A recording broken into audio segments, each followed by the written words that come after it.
The National Health Service in the United Kingdom was one of the first healthcare systems in the world to give priority to patient safety. The work done in the UK over the last few years has involved taking account of the things that go wrong in healthcare. The frequency of medical error and unsafe care is much higher than we've realised in the past. Something like 1 in every 10 patients admitted to hospital suffer from some form of medical error. It may not always lead to serious harm, but in some cases, sadly, it leads to major disability and even death. One of the incidents we've examined in depth is the phenomenon of intrathecal injection error. This is where a drug intended for use intravenously is given instead into the spine mistakenly. The patient then experiences paralysis and even death. When we've analysed these incidents in depth, we've spotted all sorts of errors and weaknesses in the system which provoke unsafe care to be given. By analysing these and by learning from them, we've tried to work out the ways in which this error can be prevented in the future. There are around 50 recorded incidents around the world of intrathecal injection error. Many more may not even have been recorded. From the incidents we're aware of so far, we know that they often occur in similar circumstances to different people at different times and even in different places. Experts call this situation an error trap. There's a common cause and probably a common solution. With this film, the World Alliance for Patient Safety is making the experience of the United Kingdom available worldwide. We hope that by studying this scenario and discussing it afterwards, you'll be able to see the many ways in which unsafe systems can provoke unsafe care. By generalizing the experience of this particular incident, we hope that you'll be able to see the ways in which strengthening systems play a role in reducing the impact of error. This can help make healthcare even safer in the future.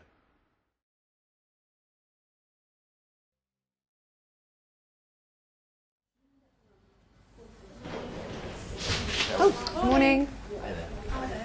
Oh, Dr. Livingston. Yeah. Telephone. Oh, thanks, Sam. Excuse me, Duncan. Hello? Dr. Livingston? Yeah. It's Ramesh Shah, pharmacy here. Yes, it's about Mrs. Jane Hughes. I've seen this prescription for methotrexate you sent down. You've already got her down for her IV this morning, and I've only sent her Vincristine up. I was wondering if that'd be a mistake. Ah, I'm sorry, I meant to talk to you about that. Mrs. Hughes is having both her procedures on the same day. She's got a big work commitment in a couple of days' time that she can't get out of. Yes, but you see, we I have don't... discussed it with Dr. Munro, and he's agreed that the treatment should go ahead. He's signed the prescription. Yes, I see. But look, Fiona, this is very irregular. I assume that you'll be taking the full responsibility. Yes. Okay, then, look, I'll prepare it for this afternoon. Thanks, Ramesh. Sorry about that. Sister Lynch, I'd like you to meet Dr. Campbell. He's just joined us and he's going to be working with me over the next couple of weeks. I have to say, Duncan, you're going to be giving us some much-needed support. Glad to hear it. Hello, sister. Pleased to meet you. Welcome to the unit. Thanks very much. Oh, by the way, Anne, Mrs. Hughes will already be on your list this morning for her IV, but she's also having her intrathecal this afternoon. She's got a big meeting at work in a few days' time, so we're going to try and fit her in for both procedures today. I didn't know she'd gone back to work. She's only just started. She's taking it easy. Only a couple of days to begin with. Right. So, Duncan, your papers and NTN number should be through in a day or so, but meanwhile, welcome aboard. Thanks very much. It's my blue pal then. I'll take it through here. Listen, I'll see you both later, okay? Sure. Bye-bye. Oh, Dr. Livingston, before you go, I just wanted to be clear about the amount of clinical work Dr. Campbell will actually be doing. How much have we got? He'll take on virtually anything I would. If he's unsure about anything, then I'm always here to help. So he's familiar with the IT rules? Well, I would certainly expect so. He's very senior, Anne. He can do just about anything I can. But Fiona, he's not on the IT register yet, is he? No, but I'm seeing Dr. Munro about that later and we'll sort it out then. Oh, Simon, I wanted a word. So he's fine with any of our procedures? Well, he's here on the personal recommendation of Dr. Munro's sister. So as far as I'm concerned, if Dr. Munro thinks he's competent, I'm prepared to go along with that. Now, he'll be acting as the specialist registrar, and I'm hoping that you and your staff will give him every assistance. Of course we will. Right. But Jane Hughes is intrathecal. That will still be under your care, won't it? Yes, I'll be there.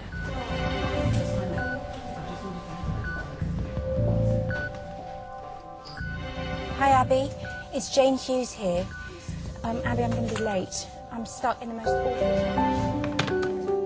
Oh, sister, Jane Hughes just phoned. Apparently there's been a really nasty accident on the motorway and she's caught in the tailback. Great. Yeah, she says she's going to be quite late. At least 2 hours. Oh, what a day to be late. Look, Abby, I'll be off shift by the time she gets here. I've got to leave a bit early for a dentist appointment. I'll put everything in the notes, but I'm going to miss the handover. So can you make sure that Sister Roberts knows what's happening? Of course, I'll get the notes ready for her.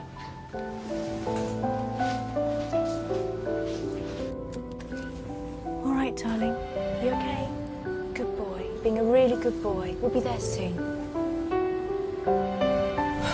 I'll be there as soon as I possibly can. Do try to calm down. It should only take me half an hour at the most. I'll see you as soon as possible.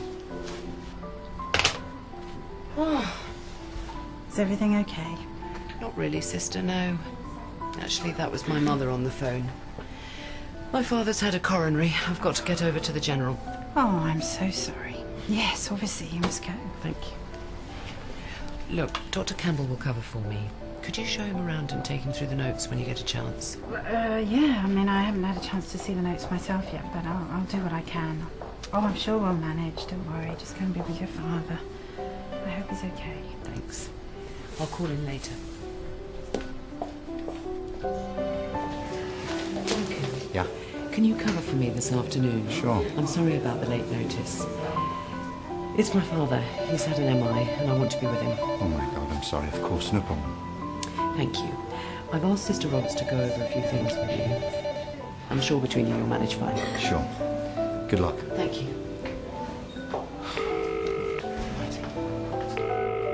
Dr. Robinson. Simon, it's Fiona Livingston. I'm sorry about the short notice. My father's had a coronary. I've got to get over to the general. Oh, I'm sorry to hear that. Okay, yeah.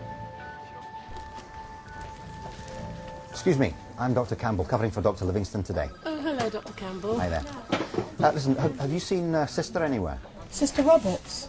Yeah, there she is, down there by the nurse's station. Sister Roberts, thanks very much. Okay. Sister Roberts, I'm Dr. Campbell, covering for Dr. Livingston today. I understand she's arranged for an SHO to give us a hand this afternoon. Dr. Simon Robinson, is he here yet? No, not yet. Abby, has Mrs. Hughes arrived yet, please? No, she's just called in. She's about 10 minutes away. Mrs. Hughes, she's one of mine. I better get down to pharmacy for the chemo. Thanks very much. See you later. Okay. When Mrs. Hughes arrives, can we make sure that Bay 8's ready for her, please? Yes, of course, Helen. Thank you.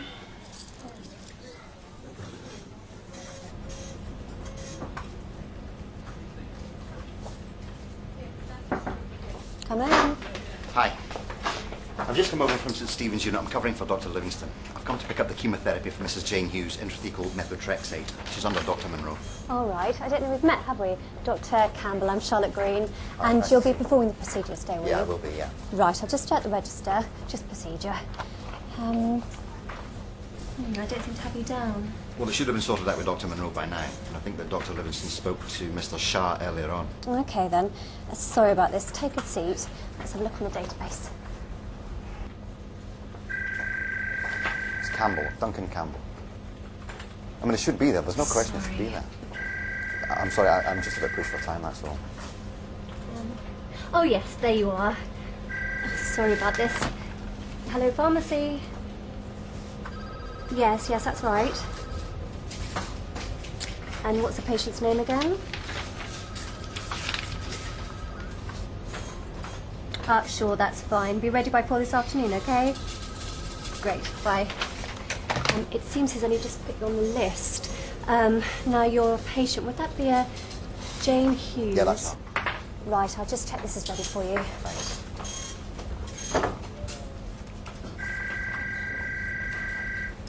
Definitely running late now, that's it.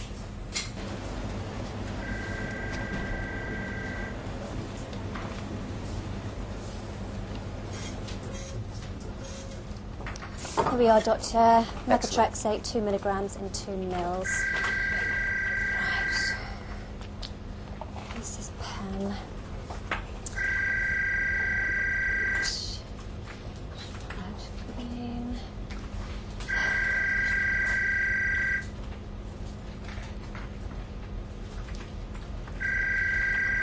Sorry, Doctor, excuse me for a moment while I take this. Hello, pharmacy. Yes, he is, but I'm afraid he's on lunch at the moment. Can I take a message? And what extension is that? Fine, bye. Now, where were we? Jane Hughes. Hospital number 3267980. Date of birth 26/12/74. Batch number BX437294. Excellent. Good stuff. Now, if you could just sign here and in block capitals here. With pleasure.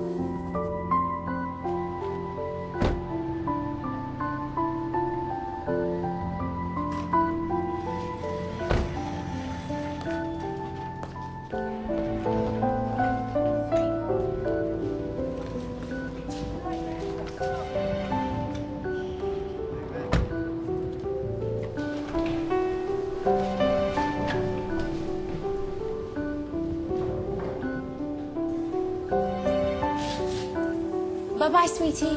Hi, Jane. Hi. Oh, you must have had a nightmare journey. I'm so sorry, I feel awful. No, don't worry. Gosh, hasn't he grown? Yeah, he's into everything.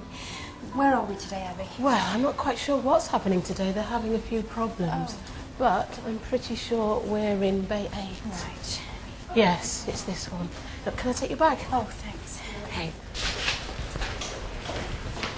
Sister, has Mrs. Hughes arrived yet? Yes, she is, just settling in now. Great. Look, would you check this methotrexate with me, please? Sure. Thanks a lot.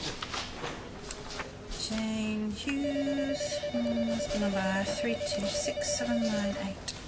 Date of birth, 26th December, 74. Can I borrow your pen? You can. I've left mine in pharmacy. There we go. Thanks a lot. Look, would you put this in the fridge for me while I go and deal with this? Thanks a lot.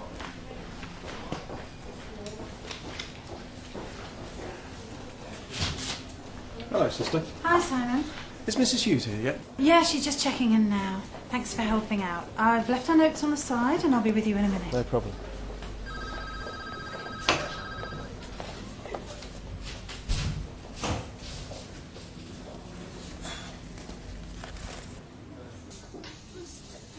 So, how's George? He's a bit hot and bothered, actually. He had a terrible tantrum in the car on the way here. Oh, dear. Well, I don't really blame him. We were stuck bumper to bumper for hours. It was awful. Anyway, he's settling down with his dad now, so... Could you pass me my Walkman, Abby? It's in my bag. I'll just do your blood pressure, then I get it for you. Hi, Abby. Oh, hi, Simon. I don't see you here very often. No, I've been on nights, just come off. Oh.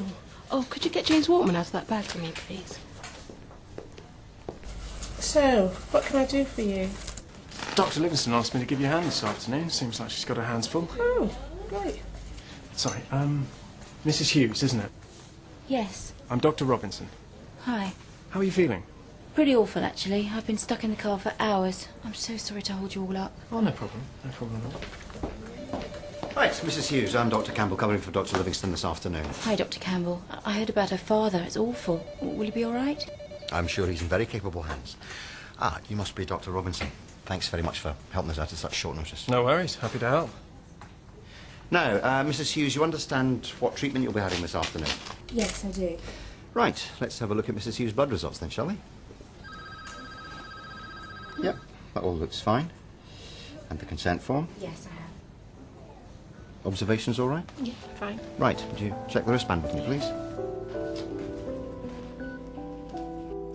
Right, it's Mrs. Jane Hughes, hospital number 3267980, date of birth 26/12/74. Good. Lovely, perfect like that.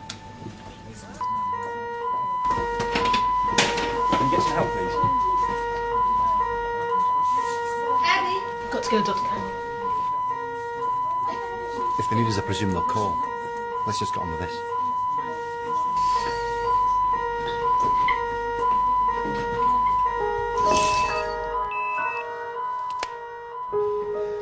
I'll get that for you.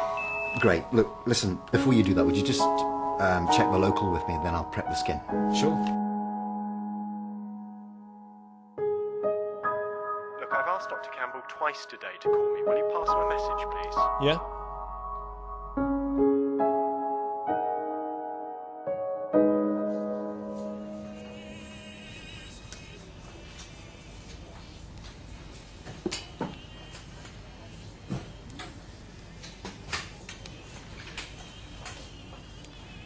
Now, you will feel just a little bit of pressure here. There we are. Wonderful. That's great.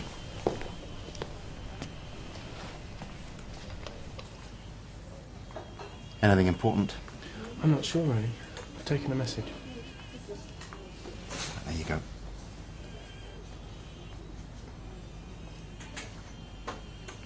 Right, so who was it? Someone from admin. They want you to give them a ring back. That's the third time today. Right, I'm ready for the chemo now. Simon, I'm sorry, would you mind going and picking it up from the fridge? I think we've lost staff nurse completely now. It certainly seems like it. I think there's a problem on the ward. I'll find out what's happening. Thanks very much. Is everything all right, Mrs. Hughes? Won't be much longer now.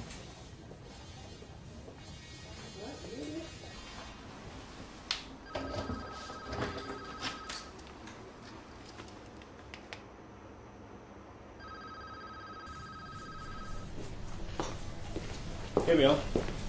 I'm afraid Abby's going to be a while yet. I've just seen her rushing around. Look, we can't afford to waste any more time. You'll just have to check it with me. Is that okay? Okay. Fine.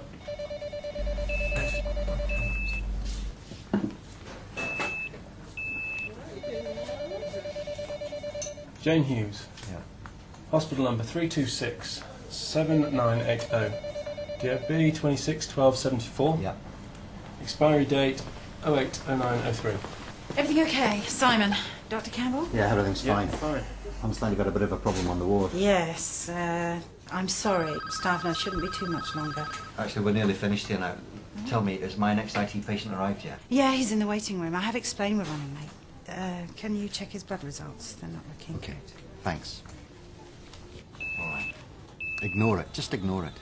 You will thank Dr. Livingston for me, won't you? It's such a help you fitting me in like this. Of course I will. It's not a problem. Thanks.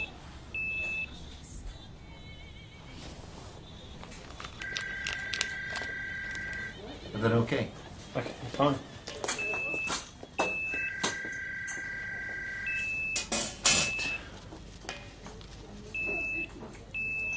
Vincristine. 2 milligrams in 2 mils. Right.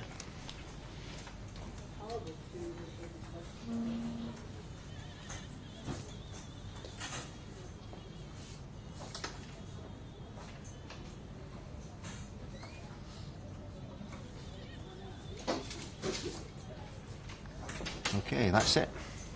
Got a plaster? Excellent.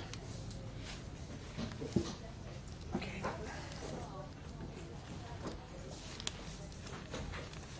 Brilliant. Sorry to hold you up. You can't have finished already. Yeah, we have, yeah. I've got the methotrexate. So what have you given her? Oh my God.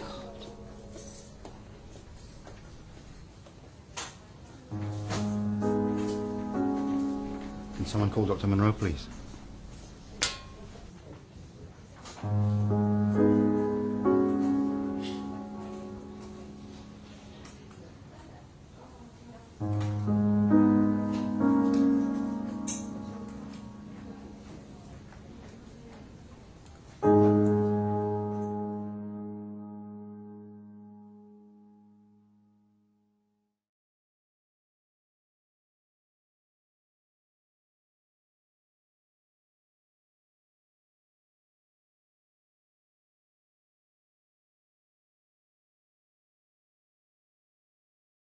The film you've just seen provides a shocking example of how a series of errors can lead to catastrophic harm to a patient.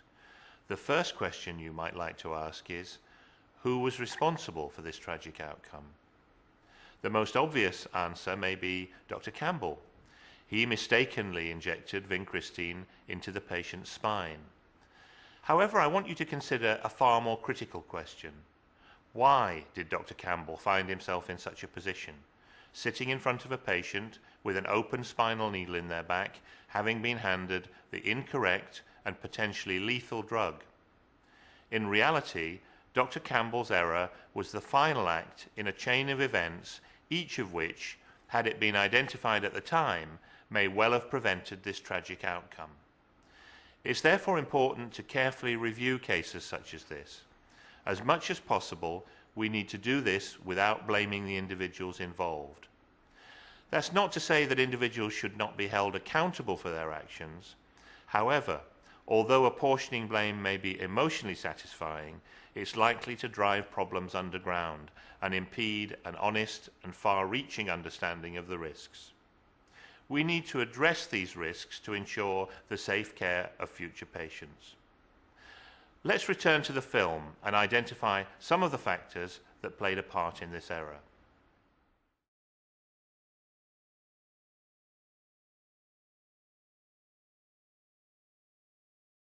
In most healthcare settings worldwide, there are strict frameworks in place regulating the use of chemotherapy drugs like vincristine. These include prohibitions against storing such drugs in a fridge with other medicines and giving them in conjunction with other therapies. In many countries, there are also regulations specifying that a registered chemotherapy nurse must be present during the procedure and that the treatment must be given in a special room or bay. These types of frameworks and regulations are known as standard operating procedures or guidelines.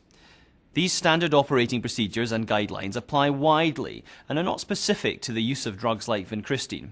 For example, well known are the Advanced Trauma Life Support Guidelines from the American College of Surgeons and the World Health Organization's Pain Ladder for safe and effective administration of opiate analgesia. In the film we have just seen, you should clearly note that the standard operating procedures and guidelines were not adhered to. Yes, it's about Mrs. Jane Hughes. I've seen this prescription for methotrexate you sent down. You've already got her down for her IV this morning, and I've only sent her vincristine up. The methotrexate should not have been dispensed on the same day as vincristine. A mix-up of these two drugs could lead to fatal consequences, and a protocol was in place to prevent this. Had it been adhered to, the error may have been avoided.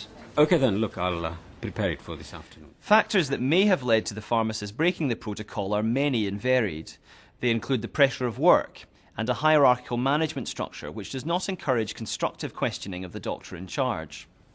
I've gone to pick up the chemotherapy for Mrs. Jane Hughes, intrathecal methotrexate. Dr. Campbell should not have been allowed to administer chemotherapy. I don't seem to have you down. He was not confirmed as having the skills to do this. Despite this, the nurse was persuaded to allow him to practice on the ward, and the pharmacist allowed him to pick up the prescription. A system was in place, but not adhered to. Here we are, Doctor. Methotrexate, 2 milligrams in 2 minutes. Sadly, in many areas of healthcare, when these procedures are in place, their purpose is often misunderstood, and they may even be treated with contempt.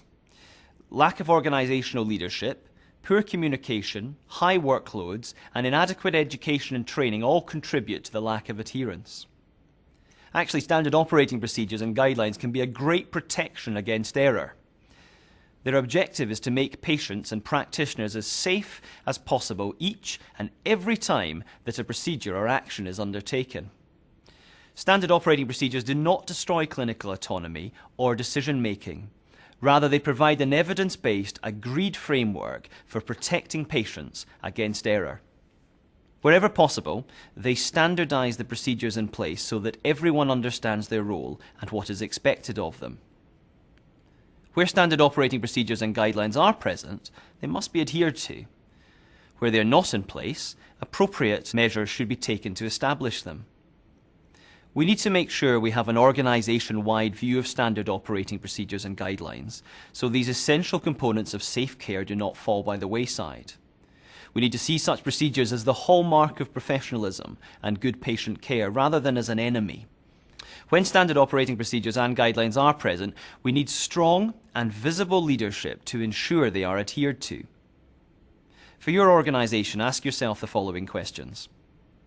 Could standard operating procedures and guidelines be put in place to make delivery of care safer? Are standard operating procedures and guidelines being adhered to? And if not, which pressures prevent their operation? Is there a culture of contempt within your organisation for standard operating procedures and guidelines?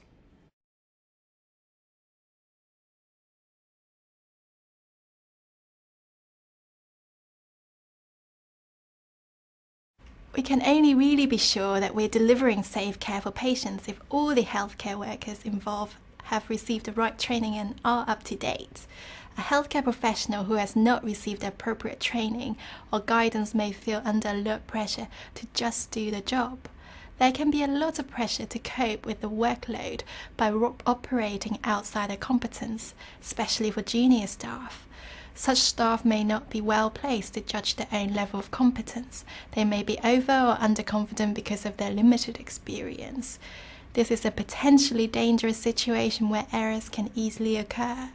In the film, it was obvious that nobody had a clear understanding of the level of training or experience that the newly appointed Dr. Campbell had. Oh, Dr. Livingston, before you go, I just wanted to be clear about the amount of clinical work Dr. Campbell will actually be doing. How much have we got? He'll take on virtually anything I would. If he's unsure about anything, then I'm always here to help. So he's familiar with the IT rules? Well, I would certainly expect so. He's very senior, Anne. He can do just about anything I can. But Fiona, he's not on the IT register yet, is he? No, but I'm seeing Dr. Munro about that later and we'll sort it out then. Sister Lynch, in fact, queried this several times with his colleague, Dr. Livingstone.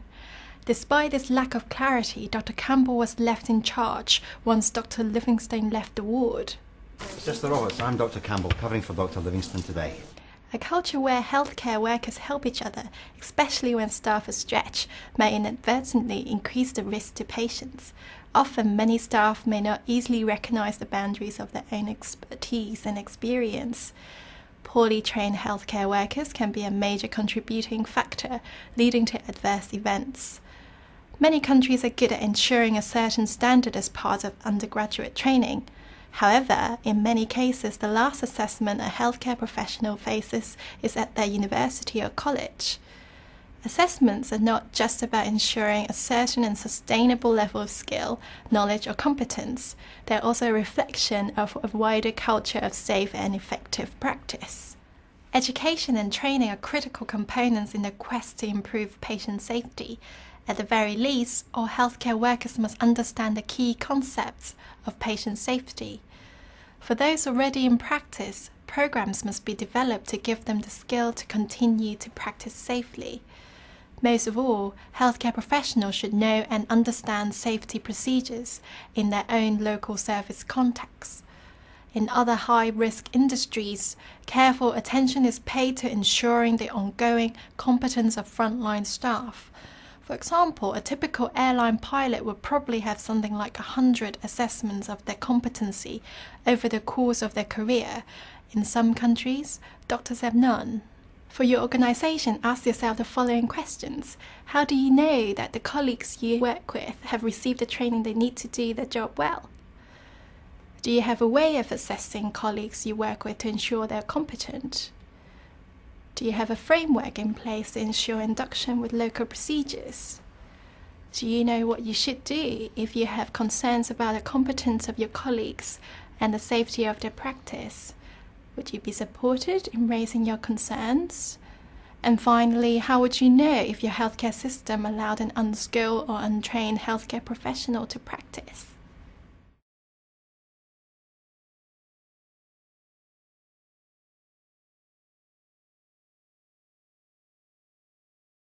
Clear communication and effective team working between different healthcare workers from different professional groups is essential for delivering safe care for patients. In many countries, healthcare is becoming more and more specialised, and clear communication within the multidisciplinary team is vital to ensure there is clarity of roles and responsibilities, procedures and outcomes. Time and time again, research has shown that ineffective communication and poor team working has been a major cause of an adverse event and heightens the risks to patients. It's Campbell, Duncan Campbell. I mean, it should be there. There's no question it should be there. I'm sorry, I'm just a bit pushed for time, that's all. Definitely running late now, that's it. Ah, sister, has Mrs. Hughes arrived yet? Yes, she is. Just settling in now. Great. Look, would you check this methotrexate with me, please? Sure. Thanks a lot. Can I borrow your pen? Okay. I've left mine in pharmacy. There we go. Thanks a lot. Look, would you put this in the fridge for me while I go and deal with this? Thanks a lot. In the film, it should be obvious that these two terse exchanges and communication breakdowns contributed to the error. It is not just verbal communication that can be at the heart of serious error. These professionals are not working effectively as part of a multi-professional team. They're not respecting each other's roles and responsibilities and supporting each other in delivering a common goal, the safe and effective care of their patients. As you can see, without verbal handover, the written note had no context. In the midst of a complex and stressful situation, important messages that should have been clearly communicated between staff were lost. The lack of effective staff handovers and lack of clarity on individual roles gives opportunities for misunderstandings to arise. Communication can be aided hugely just by stepping aside into a quiet spot, even if only briefly. Staff need to have mutual respect for each other's role and professionalism. They need to be able to respect and value constructive questioning and deal honestly with misunderstandings. A hierarchical structure and a culture where junior staff are afraid to speak up and effectively challenge or query the decision-making of senior staff can contribute to poor team working and the resulting poor communication. Environmental factors such as stress caused by understaffing and overwork also play a part. An appreciation of the cultural differences is a key skill for successful communication in our multicultural world. This is particularly important in healthcare, especially when workers and patients may be from different cultural or socio-economic backgrounds, making some of the sensitive aspects of health difficult to address. Differences in language, customs and conventions, and even religion, all have the potential to lead to poor communication and misunderstandings. Some organisations still have a culture where respectful dialogue and inquiry is not encouraged. We need to move away from this, to a culture which requires open and honest communication between all players in the healthcare setting. Handover and clear documentation need to be actively encouraged and promoted. Effective teamwork needs to be encouraged. For your organisation, ask yourself the following questions. To what extent in your healthcare setting have you addressed the need to have effective, multidisciplinary communication? Do staff value or even know about each other's roles? Can junior staff approach senior staff and make a legitimate inquiry about the safety of a situation? And finally, do you work well as a team?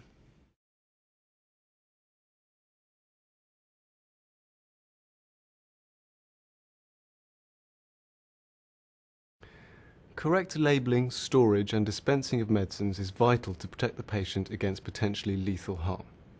Medication errors in some studies have accounted for up to 30% of medical errors. Safety of medication delivery is thus one of the most pressing issues of the patient safety agenda. In the film, almost everything that could have gone wrong with Jane's medication delivery did go wrong. This chain of events started long before she was administered the wrong drug. Standard operating procedures and guidelines to prevent vincristine being stored with the methotrexate should have been adhered to. Ah, you must be Dr. Robinson. Thanks very much. Dr. Robinson and Dr. Campbell had never met before. They did not have specific training to be checking these drugs. It should have been the certified nurse that was involved at this level. Traditionally, healthcare workers have worried mainly about the issues of adverse drug reactions, where the patient has been given the right drug but suffers from a side effect. A separate area which concerns itself with ensuring the right standard operating procedures and guidelines are being followed and the right dispensing and delivery systems are being used is known as medication safety practice. This is an important area which examines healthcare systems to try to prevent errors such as that in the film. We all know how bad a doctor's handwriting can be. Yet sometimes the medical notes are the only way that healthcare professionals have to communicate with each other. Therefore, medical records need to be clear and unambiguous. They need to provide an accurate way of conveying important actionable information. It is essential that all hospitals, clinics and treatment centres have established policies for ensuring medication safety. In general, whether we are dealing with vincristine or not, there are certain principles that you may want to consider. For example, all drugs must be clearly labelled and labels must be easily visible. Drugs must be properly checked by the designated person against the patient's medical records and the drug chart.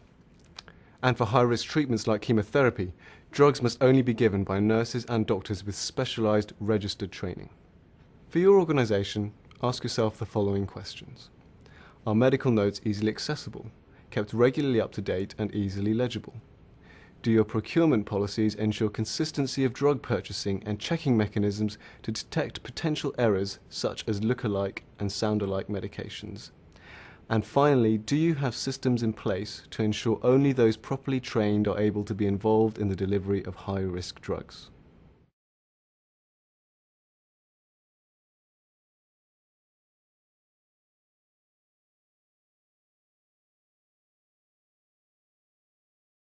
Of all parties in a healthcare setting, patients often have the least input into their care. Yet, much research indicates that patients can not only enhance the quality of their care, but can prevent errors. When arriving at the hospital, Jane was stressed because of a long car journey through gridlock traffic, and probably also because of the trauma of living with cancer and facing more unpleasant procedures. Nevertheless, she was put at ease by the nurse, who asked her how she was feeling and inquired about her family. So far, so good. However, once Jane had been escorted to the treatment bay, she was no longer treated as an individual. The multidisciplinary team failed to acknowledge her as someone who could provide valuable input into her own care. She was not even asked what she had come for. Could she have had a card by which her treatment was checked with her as well? Would that have provided an additional safety barrier? Jane might have been able to spot that the team was proceeding with the intrathecal drug injection before she had been given her intravenous treatment. Had she been able to point that out, what followed might not have happened. It was the hospital's responsibility to ensure that Jane's care was safe, but involving Jane actively in her care may have prevented the terrible outcome. A patient who is familiar with the procedure is a vital resource for any healthcare worker to draw on. They may be able to spot discrepancies in the treatment plan and any deviations from standard operating procedures, discrepancies in communication or odd drug labelling. Patients are often far more insightful than we give them credit. Adopting a more patient-centred approach, trying to look at the situation from the patient's point of view, will make patients feel more relaxed, more comfortable, and lead to more effective consultation and diagnosis. It enhances quality and promotes safety. It may also save time and money. For your organisation, ask yourself the following questions. What happens in your organisation to ensure that patients are active partners in their own treatment? How could your organisation play a more active role in this challenge? And finally, could other means of engaging patients be used, such as posters, leaflets, and patient treatment cards? The World Alliance for Patient Safety believes that we need to understand the nature of these contributing factors. We must learn from the errors and harm we unintentionally cause to patients in order to reduce the risks for future patients. We need to act on this learning and make improvements throughout our healthcare systems. Commitment from governments, hospital management, and clinical leaders is vital to achieve this. We must also work collaboratively with patients. But let me finish with 5 challenges. Firstly, do you have standard operating procedures and guidelines in your workplace? Are they adhered to? If not, why not? Could you develop these if they're not already in place? Secondly, does your workplace have a framework in place to ensure healthcare workers are up to date with training, and are they safe to practice? Thirdly, do you communicate effectively with your colleagues as part of a multidisciplinary team? Fourthly, is information about the safe use of drugs accessible to you in your workplace? And finally, have you engaged your patients in their own care? Analysing and understanding errors like this will take us away from a blame culture and move us to a situation where we can offer safe, high quality and sustainable care to our patients, not just now, but in the future.